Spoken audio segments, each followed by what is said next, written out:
es memoria y futuro. En nuestro país hace 9 días conmemoramos los 50 años del golpe de Estado que el 11 de septiembre de 1973 fracturó brutalmente nuestra convivencia, trayendo muerte, dolor, persecución y miseria en mi patria. Las imágenes de La Moneda, el Palacio de Gobierno, siendo bombardeada, la inmolación del presidente constitucional de Chile, Salvador Allende, y también la evidencia que el gobierno de Estados Unidos de la época, a cargo del presidente Nixon, habían conspirado desde un inicio para promover el fracaso del gobierno chileno, conmovieron la conciencia democrática del mundo. Mientras habían algunos países que en esa época apostaban por la desestabilización de democracias frágiles y otras robustas, hubo también organismos multilaterales como el Sistema de Naciones Unidas, que jugaron un rol fundamental en la defensa de los derechos humanos y de la democracia, porque desde un primer momento se la jugaron por defender a los que más sufrían, a los más desvalidos, en América Latina, en Chile y en gran parte del mundo. Por ello, tenemos con Naciones Unidas, así como con varios de los países aquí presentes, una enorme deuda de infinita gratitud. Fueron miles quienes anónimamente prestaron auxilio a los perseguidos, salvaron vidas y ejercieron una solidaridad que hasta el día de hoy nos conmueve con las víctimas de la dictadura encabezada por Augusto Pinochet. Desde entonces, nuestro país ha recorrido un largo camino. Como chilenas y chilenos nos sentimos orgullosos de habernos unido para poder recuperar la democracia, restaurar la república y rehacer el camino de ampliación de derechos y de las libertades fundamentales que habían conquistado fundadores de nuestra patria. Chile es un país que ama y fomenta la paz, y de esa identidad que nos caracteriza es que vengo a hablarles. A 50 años de esta tragedia que les describo, asumimos nuestros dolores y los hemos ido enfrentando con iniciativas como la Comisión Rettig, la Comisión Valeg, hoy día el Plan Nacional de Búsqueda.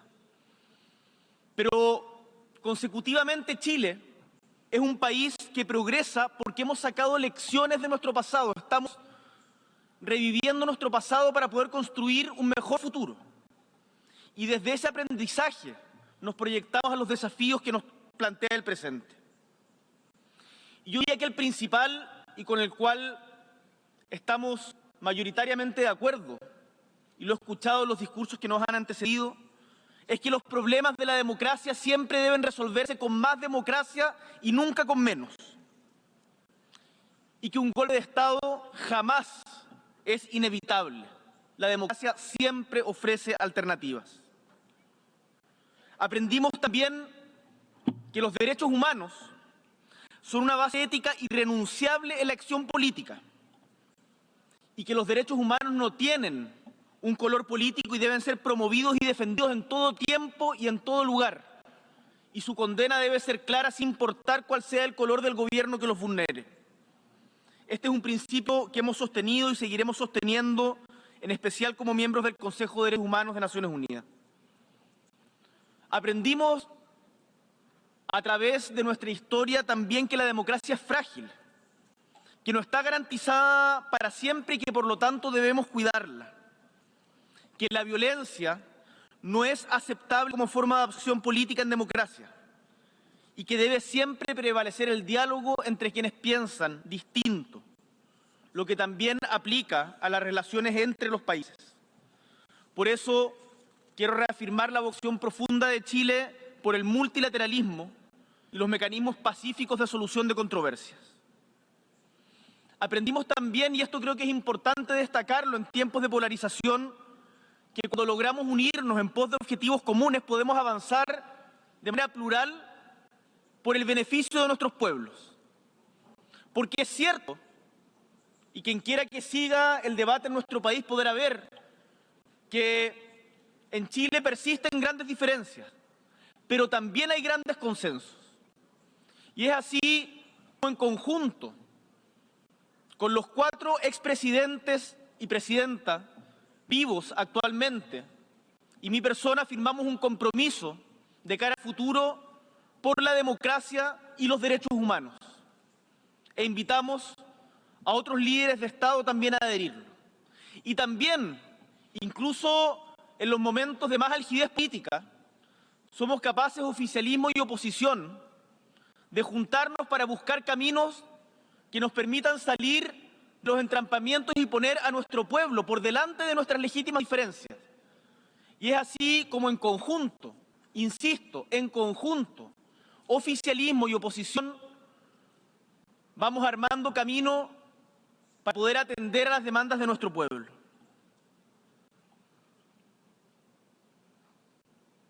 Las generaciones que nos antecedieron, estimadas y estimados, asumieron la responsabilidad de independizar a nuestras naciones, de instituir las democracias y de establecer libertades fundamentales, derechos humanos universales y avanzar progresivamente en la conquista de derechos sociales. A mi generación, la que aún no había nacido para el golpe de Estado de 1973, nos toca la no menos difícil tarea de consolidar y defender muchos de esos legados, al mismo tiempo que enfrentar con optimismo las nuevas amenazas y desafíos.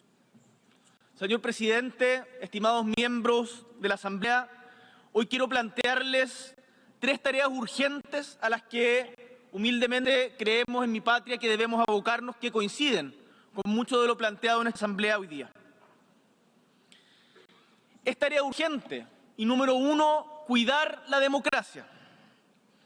Debemos detener el avance de la intolerancia y de los autoritarismos, enfrentar decididamente a la desinformación que corroe nuestras democracias de forma institucional y sin complejos, a la vez que defendemos los avances en los derechos de las minorías y también de quienes no son minorías, sino mayoría, como las mujeres, cuyos avances y derechos se ven amenazados por sectarismo y fanatismo de diferente tipo.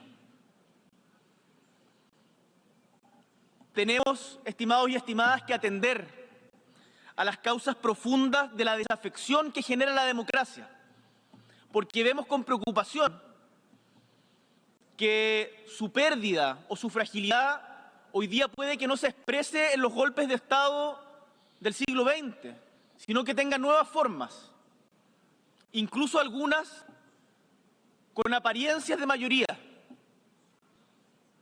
¿Por qué la democracia hoy día no está satisfaciendo los anhelos de pueblos que desean urgentemente, que necesitan seguridad, mayor igualdad, salir de la pobreza?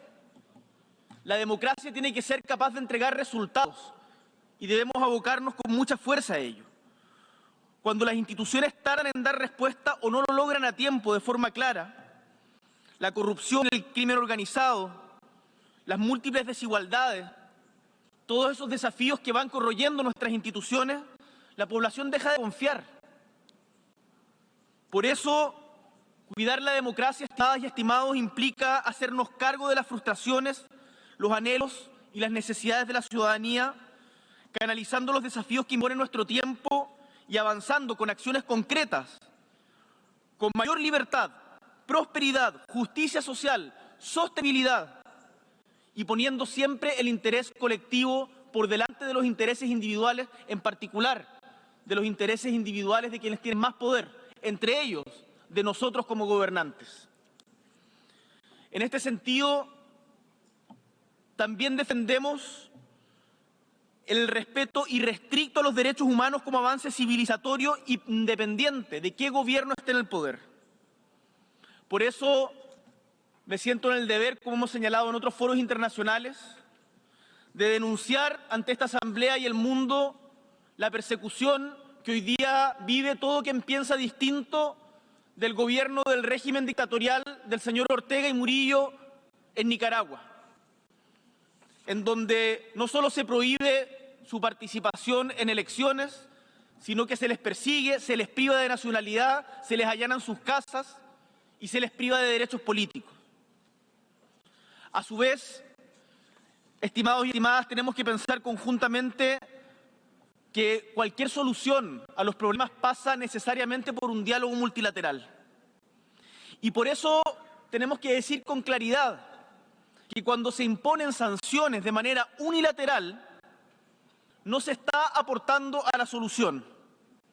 El caso de las sanciones a Venezuela, hoy día, desde nuestra perspectiva, no aportan a mejorar las condiciones de vida del pueblo venezolano. Y tenemos la convicción que para garantizar que haya elecciones libres con garantía a todos los sectores, es también imperativo que Estados Unidos levante las sanciones que hoy día tiene contra Venezuela.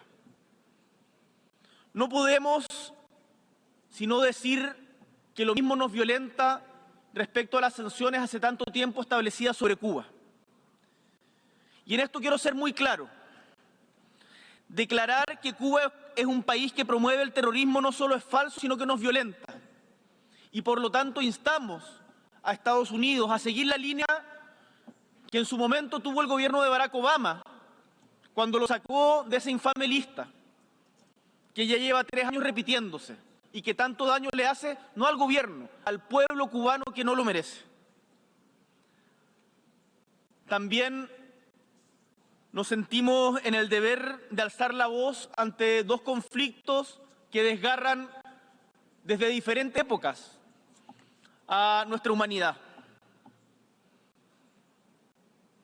Se preguntarán algunos legítimamente, ¿por qué desde Chile hablamos de conflictos en tan lejanos países? Porque nos duele la humanidad entera. Y porque no podemos callar cuando vemos, por ejemplo, la ilegal ocupación y la negación de la posibilidad de un gobierno palestino. El muro que se ha instalado que divide a sus propios ciudadanos. Y reconociendo el derecho de existir de los 2 estados, Israel y Palestina, exigimos desde esta tribuna también el respeto al derecho internacional. Y en un conflicto más reciente, pero en donde también vemos las ambigüedades que se suscitan cuando esto pasa geopolíticamente, no podemos sino condenar de manera clara y explícita la ilegal invasión de Rusia a Ucrania. Y en este punto tenemos la convicción que no se puede culpar de un conflicto de estas características o responsabilizar de la misma manera al pueblo invasor que al pueblo invadido, o más bien al gobierno invasor que al pueblo invadido. Y que por lo tanto la paz pasa por la garantía del respeto a la integridad territorial de las naciones. Y lo decimos desde un país chico o mediano, como es nuestra patria, en el sur del mundo, en Chile, porque sabemos que países como el nuestro solo tienen al derecho internacional para defenderse de eventuales futuras agresiones. Hoy día es Ucrania, podría ser cualquiera de nosotros. Y ante eso no podemos cerrar los ojos. Y no podemos permitirnos tampoco ser ambiguos en la condena a lo que desde nuestra perspectiva es una guerra de agresión ilegal. Un segundo tema que requiere acción urgente y en donde las responsabilidades igualmente no recaen en todos de la misma manera es la crisis del cambio climático, la contaminación y la pérdida de biodiversidad. En esto los diagnósticos son ampliamente conocidos, prácticamente todos los mandatarios han hablado al respecto. Estos son problemas de hoy, no de mañana. En mi patria lo hemos vivido con incendios, inundaciones, y sabemos que la mayoría de ustedes, en particular los más vulnerables, los que menos han contribuido al calentamiento global, los que menos han quemado combustibles fósiles, son los que más sufren de esta crisis climática. Por eso hacemos un llamado, tal como lo hiciéramos hoy día en la mañana en el alto panel para discutir este tema, a actuar rápido, a acelerar la transición energética, a modificar nuestros patrones de consumo y establecer nuevas reglas e instituciones que nos permitan corresponder a estas exigencias. En nuestro país hemos avanzado en esa dirección con diferentes liderazgos y distintos gobiernos. Tenemos un 43% de áreas marinas protegidas y un 22% de áreas terrestres protegidas. Hemos aprobado una ley para crear servicios de biodiversidad y áreas protegidas, además de comprometernos a ser carbono neutrales a más tardar al año 2050 y esperamos llegar antes.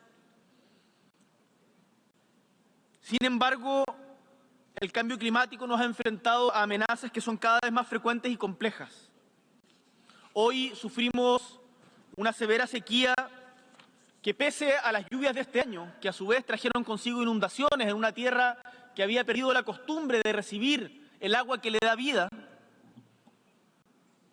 y de incendios forestales, estamos experimentando, como ven, diversos fenómenos que golpean directamente a los más vulnerables.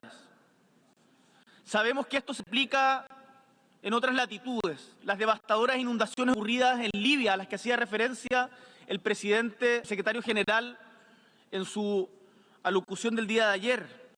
En Pakistán el año pasado, la sequía en Argentina, en Centroamérica, en el Cuerno de África, son solo algunos ejemplos que nos deben instar a actuar ya.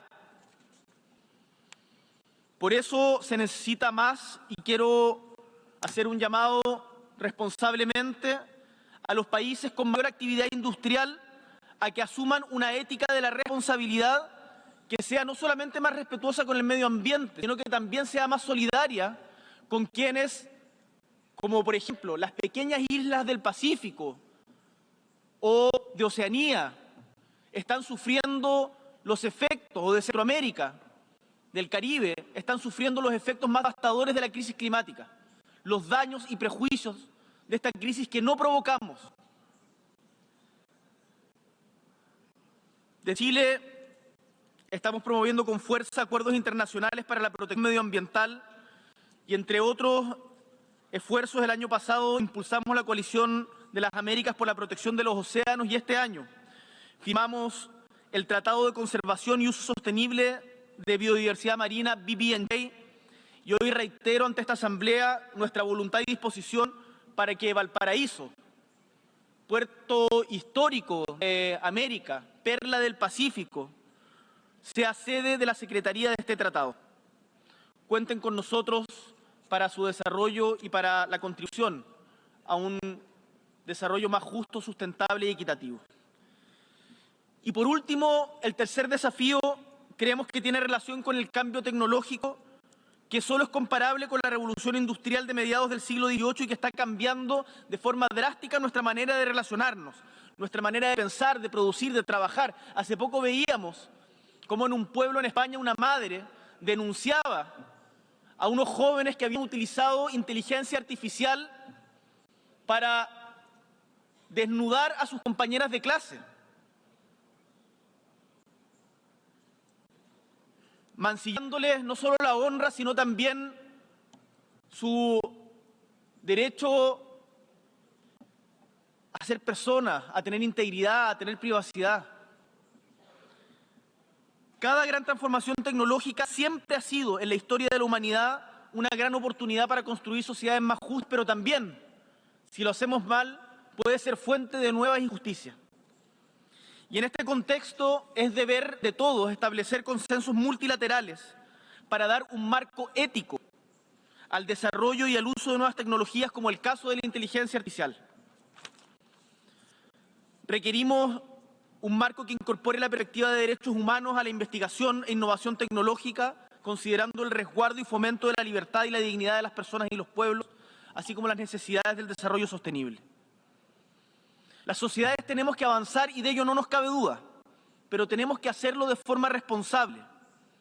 Por eso, entender y gestionar mejor las oportunidades que el porvenir nos ofrece para usarlas en nuestro beneficio antes de que se conviertan en amenaza y terminen profundizando las desigualdades existentes es un deber, que es, por ejemplo, lo que hacemos en Chile desde el Congreso del Futuro, y que no me cabe ninguna duda, ustedes también tienen iniciativas parecidas en sus países.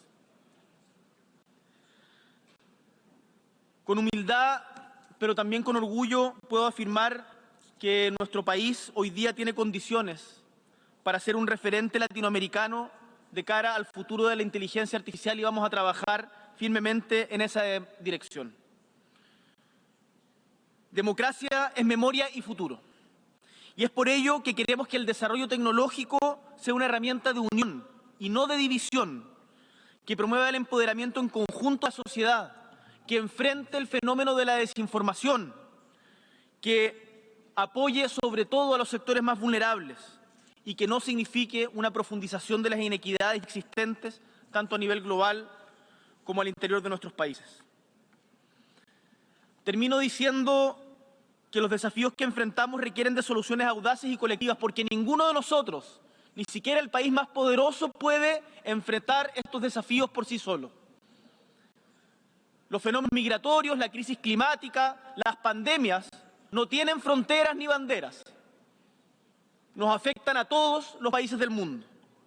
Y por eso este foro, esta asamblea, tiene que estar a la altura de ese desafío. Y hagamos valer, si somos más, las palabras y la petición que nos hiciera el día de ayer el secretario general Antonio Guterres respecto a la necesidad de reformar la gobernanza mundial, tanto en sus aspectos políticos como financieros. ¿Es reforma o es barbarie? Nosotros estamos por la reforma y le decimos al señor secretario general que cuenta con nuestro apoyo para reformar no solo el Consejo de Seguridad, sino también las organizaciones financieras nacidas después del consenso de Bretton Woods. Insisto, democracia es memoria y futuro, y en este camino hacia un mundo mejor, el rol de esta Asamblea General es decisivo. Por eso, y porque hemos aprendido de nuestro pasado, y como representante de las nuevas generaciones, soy optimista respecto a lo que está por venir. Porque esta misma Asamblea, a lo largo de sus más de 70 años de historia, ha demostrado que incluso en los momentos más difíciles es posible que la humanidad logre acuerdos y caminos hacia la cooperación y la convivencia civilizada. Siempre, estimados y estimadas, podrán contar con Chile para promover y defender los derechos humanos, el multilateralismo, la democracia y construir juntos un desarrollo sostenible y un mundo sin pobreza y más igualdad social. Muchísimas gracias.